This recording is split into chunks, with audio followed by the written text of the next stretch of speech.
বিকালের নাস্তায় ঝটপট বানিয়ে ফেলুন চিজ আর আলু দিয়ে এই নাস্তাটি, যেটা কিন্তু খেতে অসাধারণ হয়েছিল। আর এটা দেখতেই পাচ্ছ কত সুন্দর দেখতে লাগছে।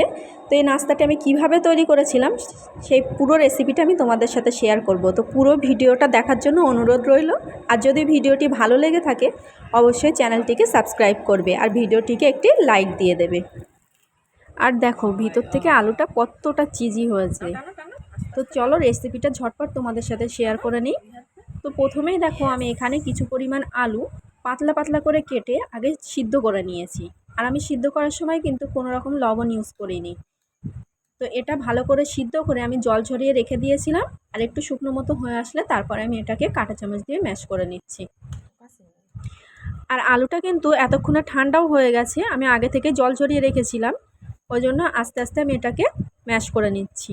তো দেখো ভালোভাবে এটা ম্যাশ করা হয়ে গেলে তার মধ্যে আমি মশলাগুলো দিয়ে দেবো। আর আমি কিন্তু এটা খুবই সিম্পলভাবে তৈরি করেছি, খুব বেশি মশলাও ইউজ করিনি। তো প্রথমেই আমি দিয়েছি এখানে পরিমাণ মতো লবণ। তো আলু অনুযায়ী তোমাদের সেইভাবে লবণটা দিতে হবে।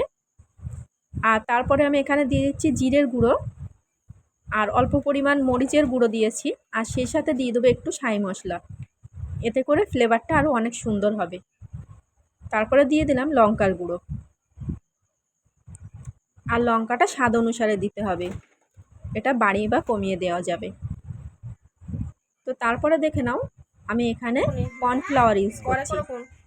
তো 2 টেবিল চামচের মতো আমি এখানে কর্নফ্লাওয়ার দিয়ে দিচ্ছি, পরে যদি লাগে তো আরও দেওয়া যাবে। আর এই কর্নফ্লাওয়ারটা খুব ভালো করে হাত দিয়ে আমি আলুর সাথে মেখে নেব।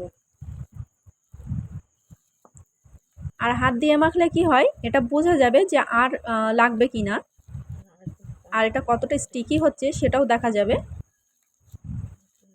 তো দেখো এটা আমি ভালো করে আগে মাখিয়ে নিচ্ছি, পুরো মশলাগুলোও মেখে যাবে আর সেই সাথে কর্নফ্লাওয়ারটাও মেখে যাবে।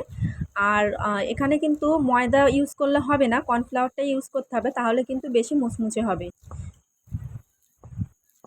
তো দেখো এই অবস্থায় আমি আর 1 চামচের মতো কর্নফ্লাওয়ার দিয়ে দিলাম, কারণ এটা আরেকটু নরম ছিল, ওই জন্য আমি কর্নফ্লাওয়ারটা দিয়ে দিলাম। তো এইভাবে কিছুক্ষণ মাখিয়ে নিয়েছি আমি হাত দিয়ে। তারপরে দেখো আমি হাতে এখানে তেল দিয়ে নিয়েছি, আর এইভাবে ছোট্ট ছোট্ট করে বল করে নেব। তো 2 হাতে করে আগে চাপ দিয়ে বল করে নিতে হবে। আর তারপরে দেখো মাঝখানটা একটু গর্ত মতো করে সেখানে আমি যে চিজগুলো কেটে রেখেছিলাম তার ভিতর থেকে কিছুটা আমি দিয়ে দেব। আর দেখো চিজগুলো এইভাবে দিয়ে খুব বেশি পরিমাণ দেওয়া যাবে না, যাতে এটা বাইরে না চলে আসে, ভিতরেই থেকে যাবে। এইভাবে বল করে নিয়ে একটু চাপ দিয়ে গোল গোল মতো করে নেব।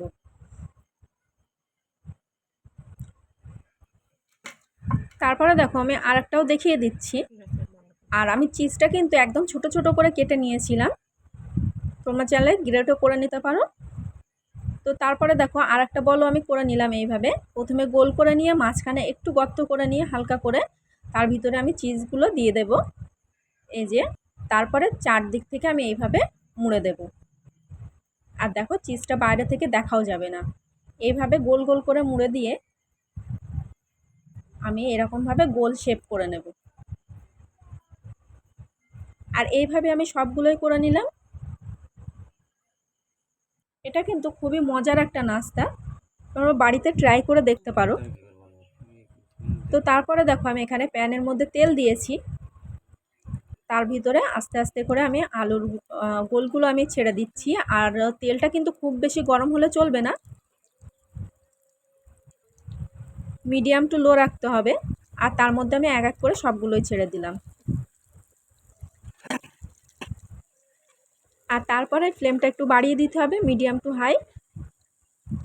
আর এভাবে লাল লাল মতো করে ভাজা ভাজা করে নিতে হবে। আর এটা কিন্তু বারে বারে উল্টে দিতে হবে, না হলে কিন্তু এক পাশ থেকে পুড়ে যাবে। আর এইভাবে আমি 5 মিনিটের মতো ভাজা করে নিয়েছি। তারপরে আমি এটাকে তুলে নেব, আর ভিতরে যে চিজটা ছিল সেটাও কিন্তু মেল্ট হয়ে যাবে।